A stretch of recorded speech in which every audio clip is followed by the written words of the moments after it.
Welcome to Grief and Gratitude Podcast. We're your hosts, Mandy and Crystal. This is a space for honest conversations about loss, healing, and everything in between. Each week, we share stories, perspectives, and moments that remind us that even in the hardest seasons, gratitude can still exist.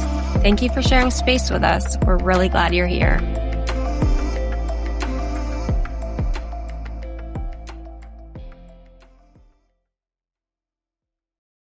Thanks for coming back for our second show. This was pre-recorded a few weeks ago. Brielle really wanted to be part of this podcast, so I let them share their story. Sibling loss is its own kind of heartbreak.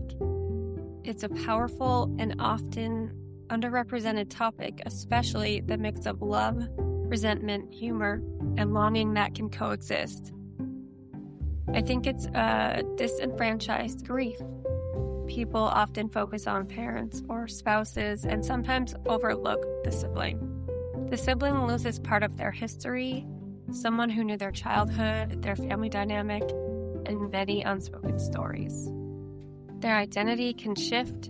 They're no longer the oldest or the youngest.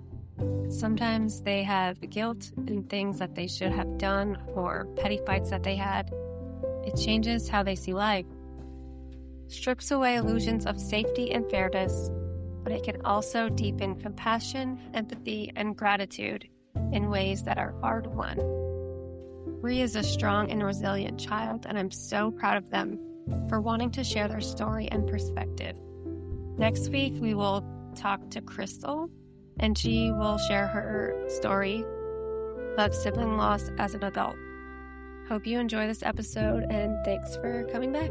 Hey everyone, I have a very special guest today, my daughter Brielle.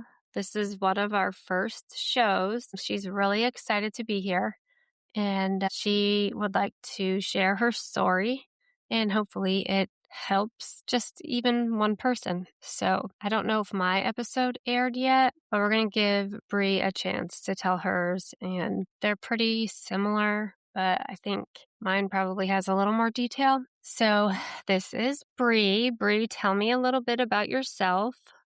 Hi, I'm Bree. I'm 12 years old and I'm in 7th grade. I have 4 siblings and one of them's in heaven, which we're going to be talking about today. His name is Declan and he's been there for a little over a year. Do you want to talk today a little bit about what happened and why Declan is in heaven now? Sure. So I'll tell you the story of what happened from best I know and what I remember, because I was sick that day and I didn't go to the hospital.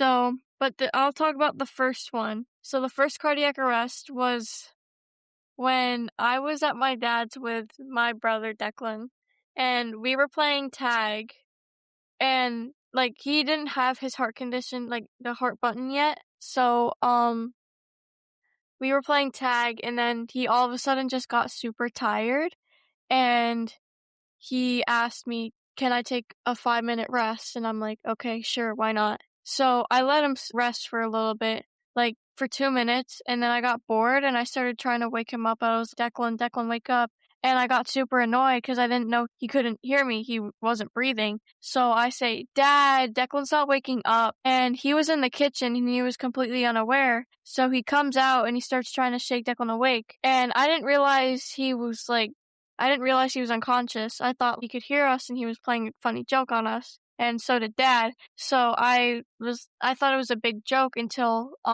my dad started calling 911, and I started freaking out, oh my gosh, oh my gosh, oh my gosh. And I started crying because I didn't know what was happening. I didn't know what was going on. And this was right before my birthday. How old were you, Brielle? If I remember, I was 7, turning 8. And I was obviously I was a little kid. I had no idea what this was because it was the first time.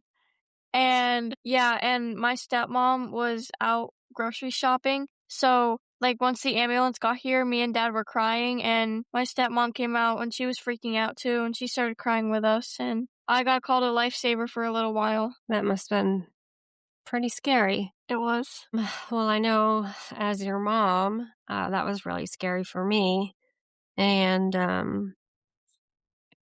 getting to the hospital.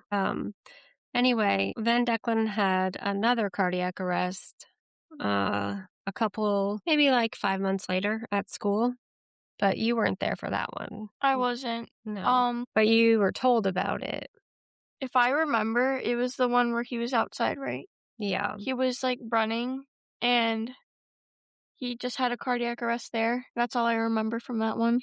And then in October of 2022, at the bus stop, you guys were messing around. We were playing tag. And that was his third cardiac arrest. And how did that one come on? So I had asked Declan to play tag with me. And he said, sure, why not? But he was kind of scared. So I'm like, it'll be fine. Nothing will happen. So we started playing tag. And then he got really tired all of a sudden. So I'm like, yeah, you can take a break. And then he went to the ground and put his head on my mom's shoulder. And he just made this little noise. And we were like, yeah, he passed out. So we called 911 and I started crying again.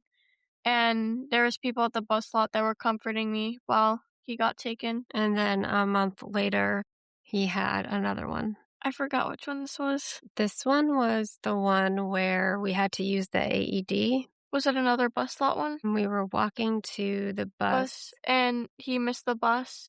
Mm-hmm. He was like, no, wait, stop. He was running to it. Trying to run to it. Yeah, and he missed it. And he's like, no. So that's a lot that you had to experience. Yeah. You were there for 3 of the 4 times. Yep. How did that make you feel? Were you scared? Yeah, I was definitely scared. I was really scared because I didn't know if he was going to live or not, even though I got reassured by you and a bunch of other people that he was going to be okay. It was still terrifying because, like, I didn't know, like, how it felt, and I didn't know if he was going to be okay, and, like, I'd be really scared. And I'd cry for a little bit, and I couldn't get it off my mind until I found out he was okay or if he wasn't. And he was usually okay. I remember seeing him in the hospital, and we were both so excited to see each other. And I think the same goes probably for you as for me. Is it was always so traumatic when it first happened, but then as time went on, you kind of got okay and not as scared. Yeah. And then it would happen again, and then you'd get scared again. As I got more into it, because, like, I knew if he was going to be okay or not, because he'd be crying, and I'm like, okay, he's breathing, he's fine, because that's what you said. And the first time I definitely cried a lot. The second time I cried a lot. The third time I kind of calmed down, and then the fourth I wasn't crying so much. I don't think I cried the fourth, but I was freaking out. Okay, so then Declan was on medication, and his internal defibrillator had been adjusted numerous times, and the doctors were very optimistic. Then you and the family went on vacation to Myrtle Beach. Yeah. And right about that time, we were talking about how exciting it was that it had been 2 years and Declan had not been in the hospital for his heart. And then it was September 2024. Okay, so it was September 23rd, and I was sick, so I didn't go to school that day. It was like 7:30 in the morning, and I had woken up because of my stuffy nose and I couldn't breathe. And I'm usually a deep sleeper, so, like, if I wasn't up to hear this, I would have been unaware. But I'm glad I at least got warned about it before it just came out all of a sudden. So Declan had to get ready for school, and my dad was like, come on, Declan, let's get up, let's get ready. And he was like, okay. And he just stayed in bed for another 10 minutes. I think he fell asleep again. And then my dad, like, went back and was like, hey, Declan, it's been 10 minutes. Come on, get ready, get dressed. And he was like, okay. And then he got dressed and he sounded really out of it. He was really tired. And they went out to the living room, and I didn't get up. My door was closed. I didn't see anything. And then I heard a thud, and then Declan, wake up. And I froze because I knew what was happening. I already had, like, a lot of doubt that it was just... You knew from the last couple times that it was very similar to what you had experienced before. Yeah. So I went out and I kind of peeked, and I saw Declan lying on the floor as my dad was doing CPR, and my stepmom was calling 911. And I went back to my room and I started crying and I called Mandy. I was crying, like Declan passed out. Oh my gosh. And she was like, "Okay, I'll like go like to the hospital and stuff." And like I said, it was really early, so I wasn't expecting this at all. It was just it was supposed to be a casual Monday morning. And yeah, I wasn't expecting it. So they went to the hospital and I was left home alone for a little bit, I think, because I remember my dad went out to do something and my stepmom and mom went to the hospital with Declan and I had no one else with me. So like I made myself lunch and stuff and yeah, I calmed down early, like later that day. I had just like I was just like getting comfort from my friends and stuff. And then came 4 o'clock when my dad or my stepmom like, come on, let's go out. We need to talk to you about something. And I thought, well, this might be like I might be in trouble or something, even though I didn't know what I did if I was in trouble. And I saw mom, Michael, which is mom's boyfriend, my stepmom, and my dad, and I was super confused, like, why is everyone here? Is it that serious? And I sat down, and then I got told, so Declan has passed away by mom, and I thought it was a joke, and I just realized how serious everyone looked, and then I started crying because I realized how real it was. He was actually gone, and I couldn't sink it in immediately because I was like, no way, no, no, no, this can't be. And they were all like gathered around saying like that he like lived his life and stuff and that his heart was like really sick since he had a lot of cardiac arrest and stuff and he just couldn't hold it in any longer. And so how did you handle that? How were the next couple days? How were the next couple weeks? What was going through your head?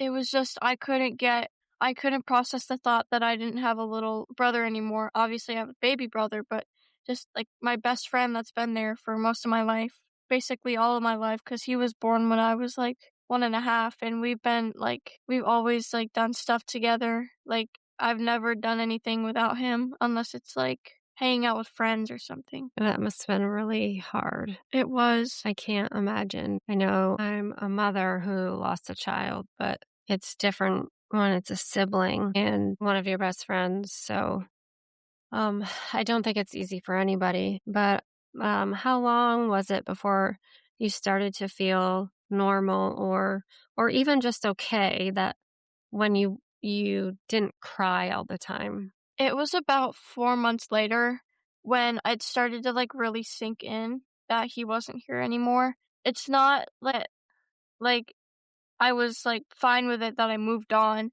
It was just that, I started to, like, process it more and more, and I'll never get over it, obviously. No one really gets over deaths and stuff, but I started to really process that he wasn't here. I had, like that he was gone.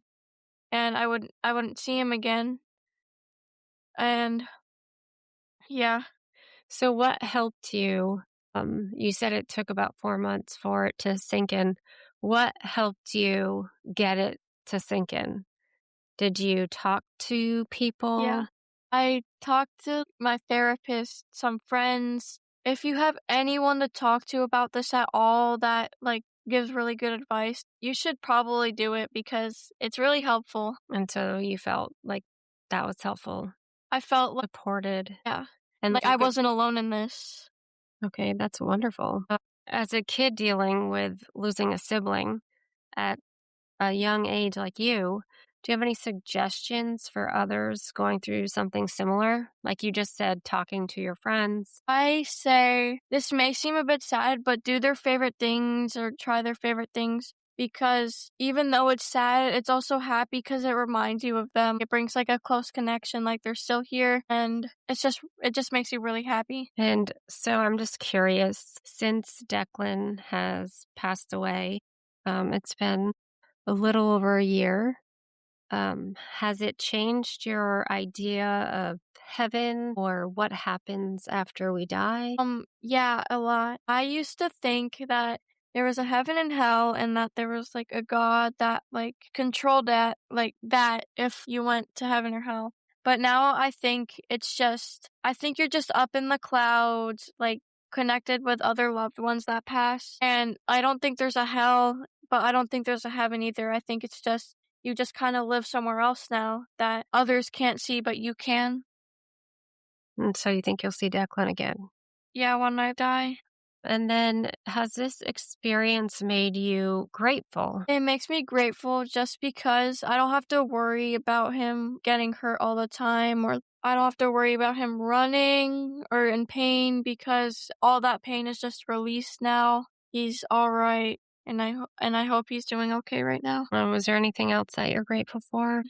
It helped me get closer with my other siblings too. And I also have a guardian angel, which is Declan, because I think he just watches over us, and he's given us a lot of signs, and it's insane about the coincidences that have occurred with us when we act. Nothing is a coincidence. Okay.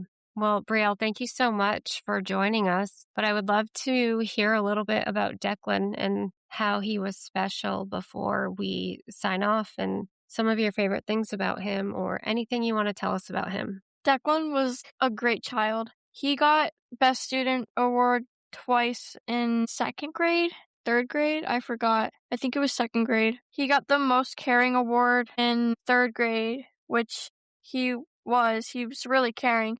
He cared about everyone there. He'd help anyone, even if it was his bullies or enemies. He'd always make sure they were okay. He got mad really easily, but he always resolved it somehow. And he was just really silly. He loved getting attention from other people too. It was nice. He had really curly hair and green eyes. He was pretty handsome, if I say so myself. He had this weird smile. It was so funny. He'd take pictures and you just see that smile, and it just comes to mind oh my gosh, that's Declan's smile. That's really funny. Like Chandler Bing on Friends. There's this mole next above his mouth, and I don't know. Yeah, there's a lot about Declan. Again, thank you, Brielle, for sharing your story. Before we sign off, is there anything else that you feel the need to share, or advice, or anything? And if not, that's okay. You have definitely given us a lot to talk about and think about, especially since you're only 12 years old. I'd say that if you're trying to not move on, but you're trying to get better at thinking of other things and not just that person mainly, not everything, but maybe give some of the stuff away so it's not everywhere. Anytime you check something, it's just there. Not, like I said, not everything. You can keep some stuff and treasure it, but if there's something that another kid could wear or another kid could have that is just not going to be used at all, and it's just going to sit there, then you can give it away. If there was a gaming console that no one's going to use, you can give that away or sell it.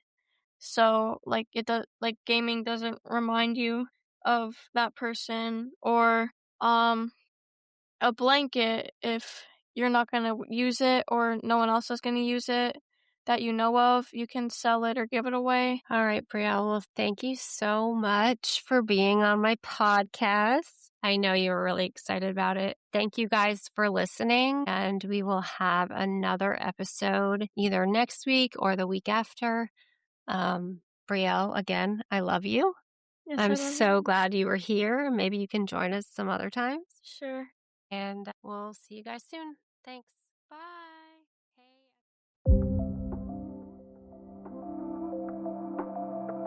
Consider being a supporter of the show by downloading episodes, subscribing to the podcast, or clicking the support link in the show notes. You can also leave a 5-star review wherever you listen. If you would like to share your story, please message the Facebook or Instagram page. You can also email griefandgratitudepodcast@gmail.com. Tune in next Monday for an all-new episode.